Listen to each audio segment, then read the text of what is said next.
Everything just changed in Dallas as Jim Nill announces that Pete DeBoer is out as their head coach with major changes coming to this lineup.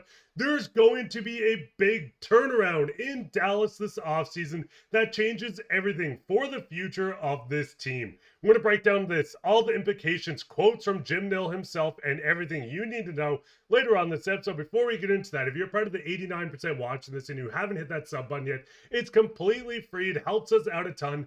And in return, we'll give you updates from not only around your Dallas Stars, but the rest of the National Hockey League that you're not going to want to miss out on.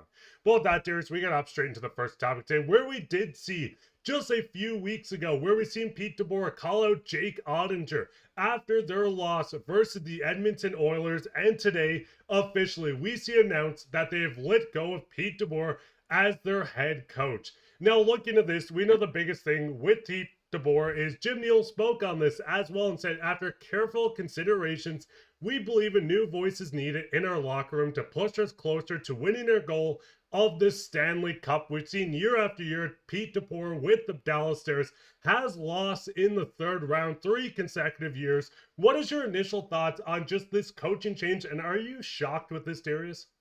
I'm not shocked. And we did a video on this last week about this exact scenario and what was going to happen with the Dallas Stars. And I said that it was going to be Pete DeBoer that was going to be on the way out. And, we'll get into game 7 and why he was actually fired. But if you look at everything, from a glance, it's the same pattern with the Vegas Golden Knights, with the San Jose Sharks, now with the Dallas Stars, the 3rd year in a row. He's lost in the 3rd round. He's not able to get over the hump. He's able to take a really good team very far in the playoffs. We know that he can do that, but he can't take them to the Stanley Cup final. And again, he failed this year, and not even just failed. Like, the ending was disastrous, like an absolutely disastrous fashion to end your season on, blaming your franchise goaltender that's clearly not going anywhere and has carried you to the position that you're in.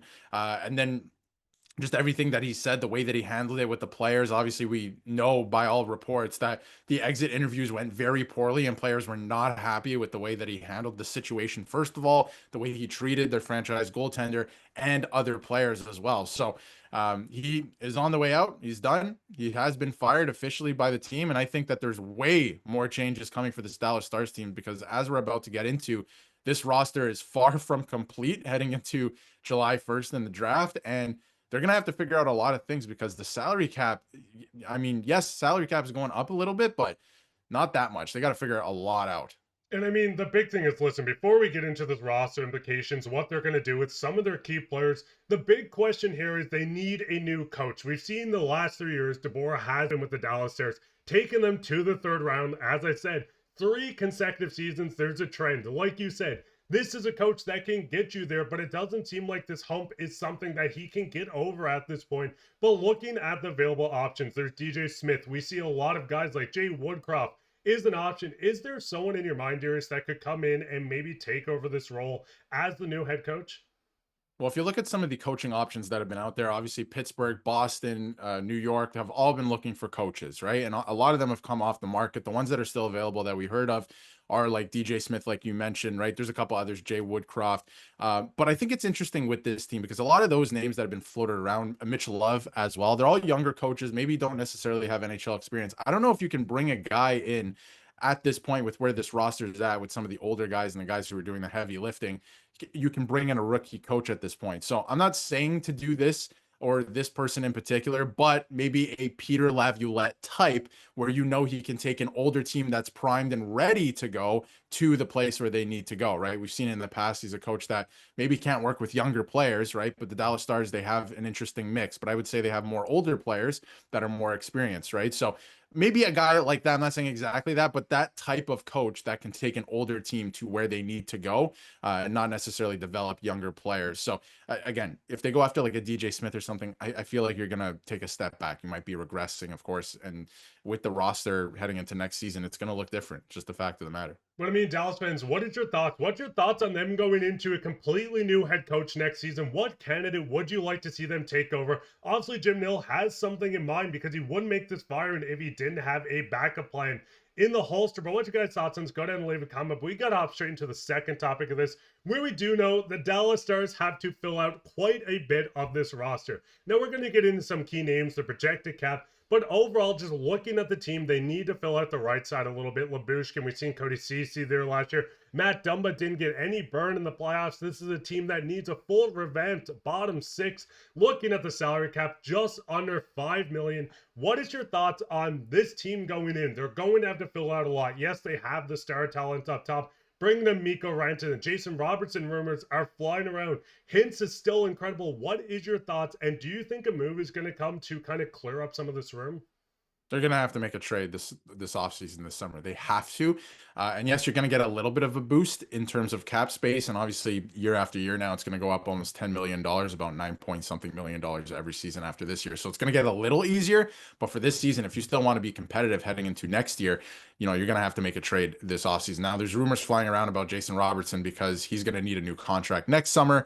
And obviously, he's a great player. Like, I don't want to say they wasted the last couple of years because obviously you're going to conference finals, but that is tough to come out with nothing and then have to move off of Jason Robertson. Again, he makes almost $8 million.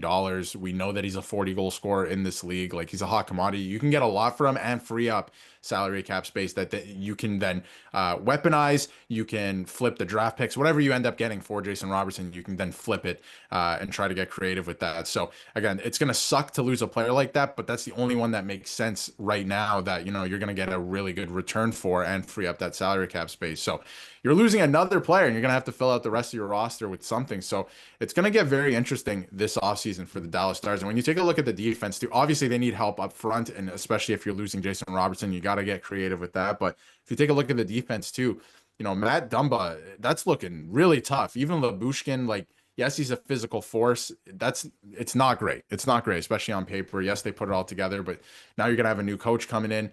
It might be a tough season next year. I'm not saying they're going to miss the playoffs, but they might take a bit of a step back and then be back and ready to go in 26, 27. And I mean, the big thing is you bring in a new coach. These coaches have a specific game plan they want to run. They have a mold they want to run. So there's a big thing where the coach could come in, not want specific players on this roster, but looking at some of the forwards, there's key guys that are currently set to hit the UFA on July 1st. The first one being Jamie Benn. Right now, Scotiastat has him projected a one-year contract at $3 million. And then the second one to touch on is Matt Duchene, looking like a resurgence of himself at 34, a projected contract of 5.1 on a 2-year deal after putting up 82 points, which was an incredible season. What is your thoughts on key veterans like this? If you bring both of these guys back, you can't fit both under their current salary cap right now. 4.9 is not even enough for the projected cap of Matt Duchene. Do you think clearing up room, maybe it's Jason Robertson, clearing out some other contracts,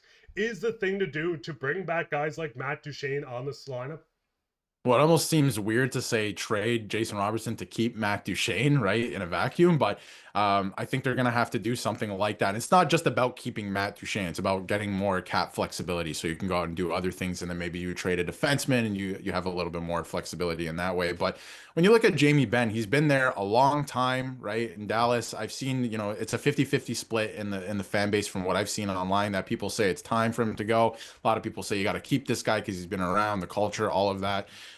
It's a tough one. I think that maybe you let him go at this point because, again, you're only going to sign him to 1 year. He's still going to, get a healthy salary. And when you look at Matt Duchene, the year that he had, I was not familiar with Matt Duchene's game this year. I did not know that he put up a point a game at his age with the Dallas Stars. Like, that's an incredible season. He is going to get paid, and they probably should keep him because I don't think he's going to regress at this point that quickly. Like, even if he's putting up 65, 70 points for you and he's not even a point a game player, that is great value for what he brings to your lineup. So I think you have to keep Matt Duchene. That was probably one of the best value contracts in the entire league last year. So if you're choosing between the two, again, from the outside looking in, not a Dallas Stars fan, but you're probably going to pick Matt Duchene. But I mean, Dallas Stars fans, what are your thoughts? There's so many key guys set to hit the open market right now. Jamie Benn, Matt Duchene. You can work your way down this list. There's quite a few players. Plus, the defensive end needs an upgrade with Cody Ceci leaving as well. What is your guys' thoughts on this? Who would you like to return? Go down and leave a comment if you would move on from a specific player.